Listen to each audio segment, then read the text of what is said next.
Senior leader Bharatiya Janata party के live है। राकेश जी बहुत बहुत धन्यवाद समय निकालने के लिए। सुबुही है मेरे साथ। सुबुही स्वागत आपका।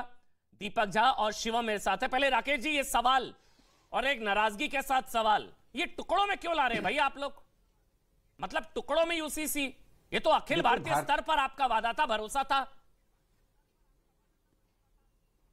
देखिए, भारतीय जनता पार्टी ने जिन जिन राज्यों में अपनी सरकारें हैं उस पर अपने एजेंडा को लागू करना शुरू किया है। मैं इसका कारण बताता हूं कि जो लोग साहबानों के केस के बाद सर्वोच्च न्यायालय ने यूनिफॉर्म सिविल कोड लाने की बात कही और सर्वोच्च न्यायालय सहित राज्य के जो हाईकोर्ट्स हैं, लगभग 1.5 दर्जन फैसले यूनिफॉर्म सिविल कोड के समर्थन में हैं। उसके बावजूद भी ये ताकतें उसका विरोध करती रही और इन ताकतों ने यूनिफॉर्म सिविल कोड को एंटी मुस्लिम, एंटी माइनॉरिटी बता दिया। अब कोई इनसे सवाल पूछे कि संविधान सभा में जब यूनिफॉर्म सिविल कोड की व्यवस्था की गई थी और उस पर एक्सटेंसिव डिबेट हुआ था, बिना संविधान सभा की डिबेट को पढ़े हुए आप यूसीसी पर डिबेट नहीं कर सकते। उस डिबेट में उन सभी शंकाओं को दूर किया गया जो शंकाएं उठाई जा रही हैं। राकेश जी माफी, लेकिन ये ऑपोजिशन का रुख मैं ऑपोजिशन से पूछ लूंगा, आप अपना बताइए सर, टुकड़ों में क्यों ला रहे हैं? मेरा सवाल सुनिएगा गंभीरता से। राजस्थान की बेटियों को क्या समानता का अधिकार का हक नहीं है? राजस्थान की बेटी आपकी जिम्मेदारी नहीं? पंजाब की बेटी आपकी जिम्मेदारी नहीं है क्या? जहां आपकी सरकार वहां तो आप ले आएंगे, उन राज्यों की बेटियों का क्या करेंगे भाई? देखिए, मैं उत्तर देता हूं। माननीय गृह मंत्री श्री अमित शाह जी ने साफ और स्पष्ट शब्दों में कहा कि हम यूनिफॉर्म सिविल कोड लाने वाले हैं।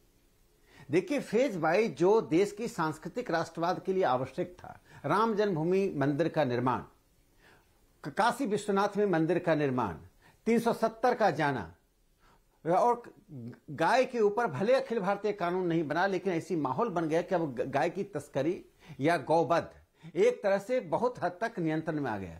ऐसी परिस्थिति में यूनिफॉर्म सिविल कोड हमारे एजेंडा में है और अमित शाह जी ने अधिकृत रूप से आधिकारिक रूप से कहा नहीं तो अब लाएंगे। पता नहीं 50 नहीं, देखिए भारतीय जनता 72 साल हो गए आपके एजेंडे से बाहर ही नहीं आ रहा सर। राज्यों में ला रहे हैं, टुकड़ों में ला रहे हैं सर। अखिल भारतीय स्तर पर लाइए ना, या लाएंगे या नहीं लाएंगे, क्लियर करके जाइए आज, लाएंगे या नहीं लाएंगे?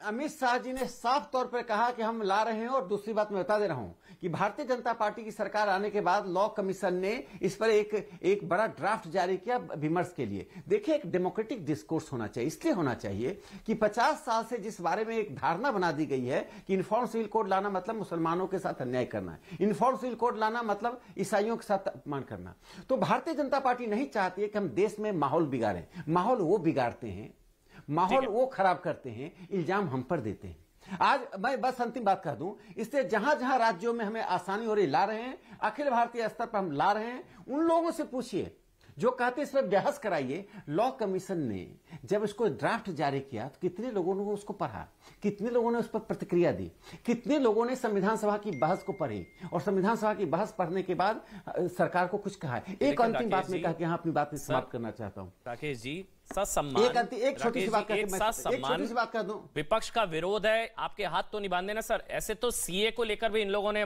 टुकड़े गैंग ने बड़ा भ्रम फैलाया था। एक की नागरिकता नहीं गई शायद सीए की वजह से, लेकिन सीए का तो लेना देना ही नहीं था भारत के नागरिकों से। पीछे लेकिन आया ना सीए। ना हम पीछे हटते हैं ना झुकते हैं। एक बात बता दे रहा हूं, यूनिफॉर्म सिविल कोड निश्चित रूप से अखिल भारतीय स्तर पर लागू होगा। जब माननीय गृह मंत्री जी ने घोषणा की तो उसके घोषणा का एक मतलब होता है। लेकिन दूसरी बात, मैं एक छोटी सी बात कहना चाहता हूं, ये कांग्रेस के लोग क्या बोलेंगे। पार्लियामेंट में जब हिंदू कोड बिल पर बहस चल रही थी तो आचार्य जेबी कृपलानी सोशलिस्ट नेता थे, एक समय कांग्रेस के अध्यक्ष रह चुके थे। उन्होंने नेहरू जी से क्या कहा, आप एक समुदाय के लिए कोडिफिकेशन कर रहे हैं, बाकी समुदायों को क्यों छोड़ रहे हैं? उन्होंने कहा भारतीय राज्य सांप्रदायिक राज्य की तरह व्यवहार कर रही है। तो जब जेबी कृपलानी ने जो सवाल तब उठाया, आज तक कांग्रेस और विपक्ष की पार्टियां उसका उत्तर नहीं दे पाई हैं। आज विपक्ष को उत्तर देना है। भारतीय जनता पार्टी सांस्कृतिक राष्ट्रवाद के एजेंडे पर तेजी के साथ आगे बढ़ रही है। जो राकेश सिन्हा को आपने सुना, ये मुस्लिम विरोधी कैसे है यूसीसी और सांप्रदायिक कैसे है यूनिफॉर्म सिविल कोड, अगर आप समझा पाए। शोएब जमाई। नहीं, ये मुस्लिम विरोधी वाला एजेंडा और नैरेटिव तो आप ही लोग लेकर के आते हैं, हमने तो नहीं कहा। क्यों, personal laws Hindu undivided family law का नहीं है? पर्सनल लॉज क्या यहाँ से गोवन फैमिली का नहीं है? पर्सनल लॉज जो है यहाँ से वो सिख समाज का भी है, उनके अपने वो मैरिज एक्ट है और प्रॉपर्टी डिस्ट्रीब्यूशन का अपना एक्ट है। मुसलमानों का भी अपना यहाँ से एक लॉ है, ठीक है ना। तो पर्सनल लॉज तो हर समाज के लिए, यहाँ तक कि हमने क्रिश्चियंस नॉर्थ ईस्ट के लिए भी वहां पे पॉलीएंड्रे इजाजत है, हमारे यहाँ पॉलीएंड्रे नहीं है। यानी कि एक महिला होगी, उसके 4 पति हो सकते हैं, 3 पति हो सकते हैं, ये नॉर्थ ईस्ट में है, उसका लॉ है, उसको इजाजत है, बाकी जगह तो नहीं है। तो अलग अलग सेवरल फैमिली लॉज, इंडिया एक डाइवर्सिफाई कंट्री है, ये लॉज रहा है। लेकिन सवाल ये उठता है कि एक डायरेक्शन में उसको ये कह देना कि भाई मुसलमान इसमें परेशान हो जाए, ऐसा कुछ नहीं है। ये तो सरकार की मंशा मतलब पर आप कह रहे हैं यूसीसी, 2 बातें इसमें अहम उठती हैं। यूसीसी लाना मुस्लिम हितैषी है, ये बड़ी चीज आप बोल रहे हैं शोएब, मुझे बहुत अच्छा लगा, आज बहुत ही प्रोग्रेसिव डिबेट है। शोएब जमाई कह रहे हैं कि यूसीसी लाना मुस्लिम हितैषी है, अच्छी चीज है, ये सोच बदल रही है आपकी, मुस्लिम हितैषी है। मैं अपनी बात पूरी हाँ नहीं, शोएब जमाई को बोलने दीजिए, अच्छा बोल रहे हैं सर, बस मुसलमानों के भले के लिए है यूसीसी। शोएब जमाई मुस्लिम हितैषी जी, शोएब भाई बोलिए ना प्लीज। एक मिनट में बात करूं।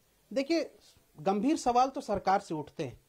जब आप यहां से नेता के तौर पर बयानबाजी करते हैं वो एक अलग है, लेकिन जब सरकार के तौर पर आपकी कार्यशैली होती है तो आप यहां से लॉ कमीशन आपकी ये कहती है, पूर्व की लॉ कमीशन की भाई यूसीसी जो है जरूरी नहीं है। आपकी सरकार ने सुप्रीम कोर्ट में एफिडेविट डाल के कहा था कि हम यूसीसी नहीं ला रहे हैं केंद्रीय लेवल पर, कहा था कि नहीं कहा था? आप ही राकेश सिन्हा जी, आप सांसद हैं, मैंने देखा आपको लाइव, आप पार्लियामेंट के टेबल पर अपना प्राइवेट मेंबर बिल लेके आए पॉपुलेशन पर, आप ही के सरकार के मंत्री ने खड़े उठ के आपको जवाब दिया कि हम पॉपुलेशन पर कोई ऐसे बिल लाने की जरूरत नहीं है। हुआ था कि नहीं हुआ था? अच्छा, तो जब सरकार आपकी कुछ अलग कहती है, नेता के तौर पर जो टॉपिक है कहते हैं, तो जनता उसमें सबकी राय आना बहुत जरूरी है। पहले अपना स्टैंड तो साफ कर बिल्कुल एग्जैक्टली, आप सही कह रहे हैं, और फिर एक देश एक संविधान की मैंने ये सवाल इसलिए पूछा, खंड में क्यों शोएब बिल्कुल सही, गुजरात में होगा, शोएब अभी एक काम करते हैं, जो डिबेट है उसमें जितने लोग डिबेट देख रहे हैं कम से कम सबका पक्ष जाना बहुत अच्छी बात है। राकेश सिन्हा से मैंने पूछा टुकड़ों में क्यों ला रहे हैं, अखिल भारतीय स्तर पर लाएंगे, उन्होंने बोला लाएंगे, उनका वो रुख क्लियर हो गया। मैं आपसे सवाल पूछूंगा, जवाब दीजिएगा, यूसीसी मुस्लिम विरोधी या मुस्लिम हितैषी?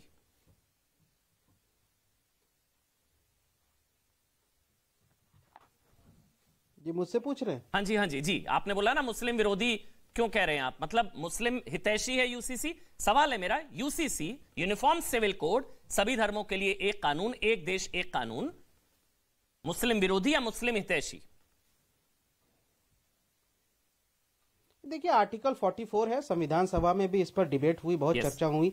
अगर ये आएगा तो पूरे देश के लिए आएगा, सारे देश के समाज के लोग जो अलग अलग पर्सनल लॉज तो मुस्लिम हितैषी वो सब इसमें शामिल होंगे। आप शामिल होकर के लाइए, इसमें कोई दिक्कत नहीं है। मुस्लिम और हिंदू में मत बांटिए इसको, कोई एक धर्म के लिए नहीं है। यहाँ पे क्रिश्चियन से भी पूछा जा सकता है कि क्रिश्चियन विरोधी या क्रिश्चियन हितैषी, सिख विरोधी या सिख हितैषी, ऐसा नहीं है। इसको सारे देश के लिए लाइए, जब चर्चा होगी पार्लियामेंट में तो फिर बात की जाएगी। ठीक है, मतलब मुसलमानों का विरोध नहीं है भाई, आप पहले आप अपना मंशा तो साफ कर लीजिए। अब ये तो देखिए ना, आप कह रहे हैं कि मुसलमानों को